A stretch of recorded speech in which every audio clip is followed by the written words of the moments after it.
There's a compelling showbiz mythology of the modern big city. The energy and the abundance, the proximity to culture and power, the streets that just might be paved with gold. We've seen it and we've loved it, on stage and on screen. But we all know that in reality, big cities are noisy, potentially violent, and alarmingly anonymous. We sometimes just can't cope with the sheer mass of people. Apparently, if you look at how many numbers we're likely to store in our mobile phone, or how many names we're likely to list on a social networking site, it's very rare even for city dwellers to exceed a couple of hundred. Social anthropologists delightedly point out that this is the size of the social group we'd have had to handle in a large Stone Age village. According to them, we're all still trying to cope with modern city life with a Stone Age social brain. So how do you lead and control a city or a state where most people don't know each other and you can only personally persuade a very small percentage of the inhabitants? It's the central theme of this week's programmes.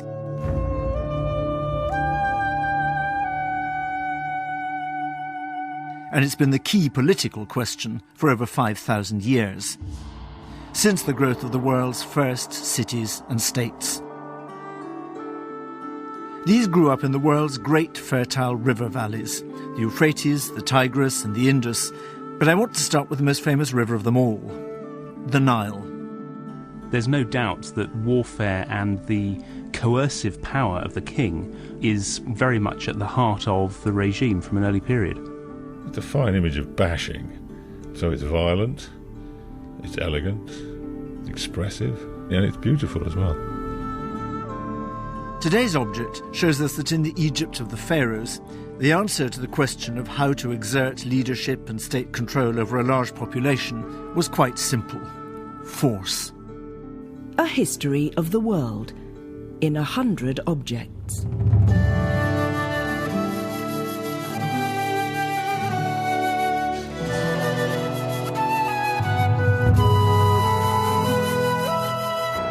King Den's Sandal label, made from hippopotamus ivory, about 3000 BC, discovered in Abydos, Egypt.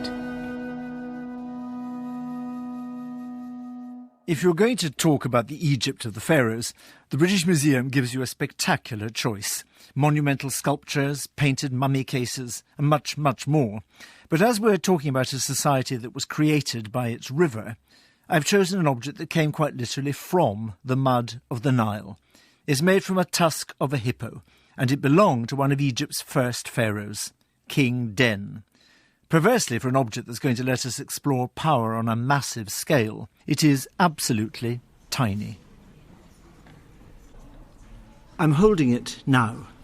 It's about 1.5 inches square, it's very thin, and it looks and feels a bit like a modern-day business card. But in fact, it's a label that was once attached to a pair of shoes. Not any old shoes, these were sandals of the highest status, because this little ivory plaque is a name tag for an Egyptian pharaoh, made to accompany him as he set off for the afterlife. The nearest modern equivalent I can think of to this is the ID card that everybody working in an office now has to wear around their necks to get past the security check. It's not immediately clear who was meant to read these labels, whether they're aimed at the gods of the afterlife or perhaps the servants that might not know their way around. The images themselves are made by scratching into the ivory and then rubbing a black resin into the incisions, so that you get a wonderful contrast between the black and the cream of the ivory. So through this little ivory name tag, we're immediately close to these first kings of Egypt, rulers around 3000 BC, of a new kind of civilization that would produce some of the greatest monumental art and architecture ever.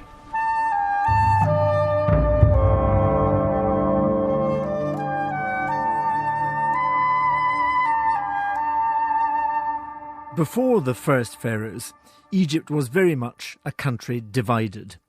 split between the east-west Mediterranean-facing strip of the delta in the north and the north-south string of settlements along the river itself.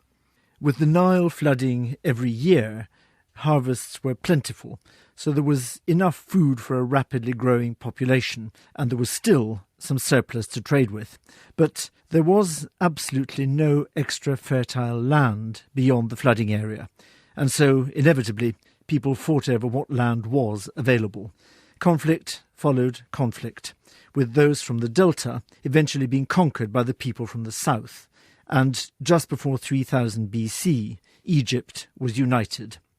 It's one of the earliest societies that we can think of as a state in the modern sense, and as one of its earliest leaders, King Den had to address all the problems of control and coordination that a modern state has to confront today.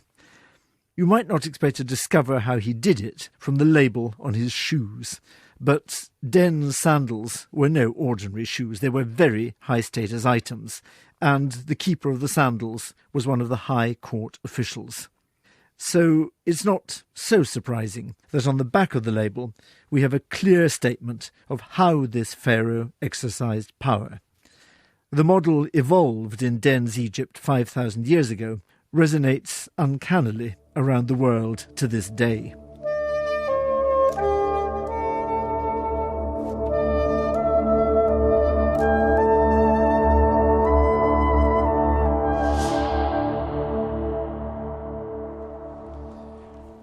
On the other side from the sandals is their owner, dressed in royal headdress, with a mace in one hand and a whip in the other. King Den stands in combat, authoritatively smiting an enemy who cowers at his feet. Of course, the first thing we look for is his sandals, but disappointingly, he's barefoot. This little label is the first image in our series of a ruler. And it's striking that right at the beginning, the ruler wants to be shown as commander-in-chief, conquering his foe. This is how, from the earliest times, power has been projected through images. There's something disturbingly familiar about this kind of image. It looks to us indeed a bit like a contemporary political cartoon. And so we showed it to the political cartoonist Steve Bell to ask him what he made of it. Well, looking at this tiny object now, it is a genuinely archetypal image of power. It's the exercise of power. It's somebody bossing it over somebody else. And this image of having a larger character dominating a smaller character is obviously not to do with physical size, it's to do with symbolic size, symbolic weight. And that even carries on into the world of naturalistic political cartoons to this very day. I did it myself only yesterday. You find that characters you focus on, often you draw bigger just because that's where the meaning is. Here we are, one of the earliest political images of all time. It is quite something. There's no laughs there, but that comes later.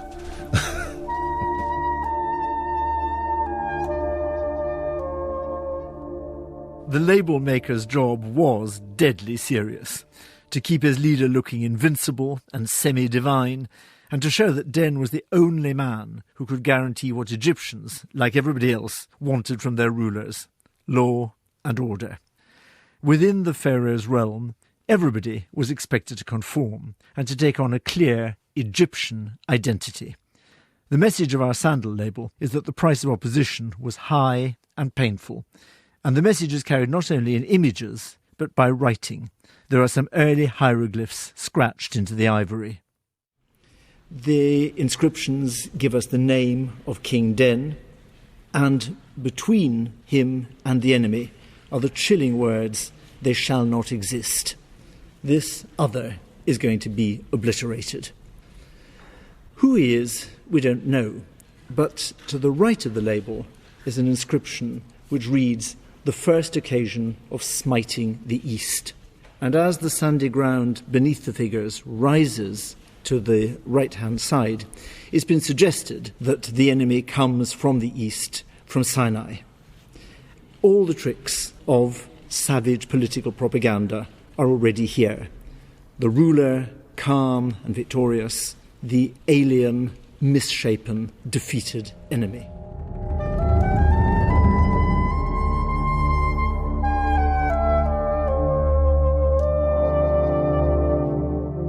The area that this Egyptian state was able to coerce and control is staggering. At its height, it included virtually all the Nile Valley from the delta to what is modern Sudan, as well as a huge area to the east, up to the borders of Sinai. We asked archaeologist Toby Wilkinson what state building on this scale required. Well, obviously, this is an early period in Egypt's history when the nation is still being consolidated, not so much territorially as ideologically and psychologically. And the king and his advisors are looking for ways to reinforce Egypt's sense of its own nationhood and support for their regime. And I think they realised, as world leaders have realised throughout history, that nothing binds a nation and a people together quite so effectively as a foreign war against a common enemy, whether that enemy is real or manufactured. And so warfare plays really a key role in, if you like, the consolidation of the Egyptians' sense of their own nationhood.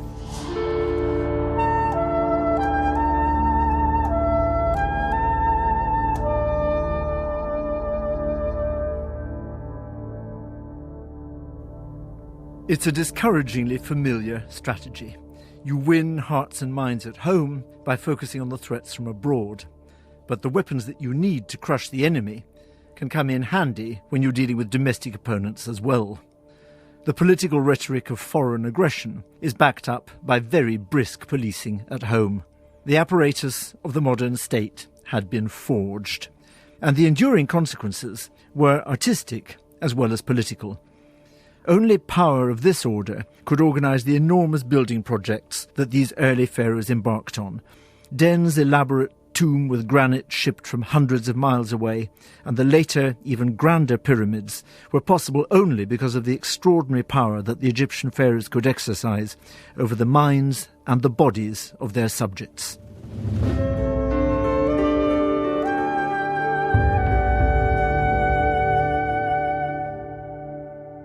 In the next programme, I'll be looking further east, beyond Sinai, to Mesopotamia, modern-day Iraq. 2 rivers there, not one, and not one great unitary state like Egypt, but competing groups of rich city-states. But the same problems confront the rulers. How do you control these large, prosperous, but always turbulent populations? And in part at least, they came up with the same answer: force.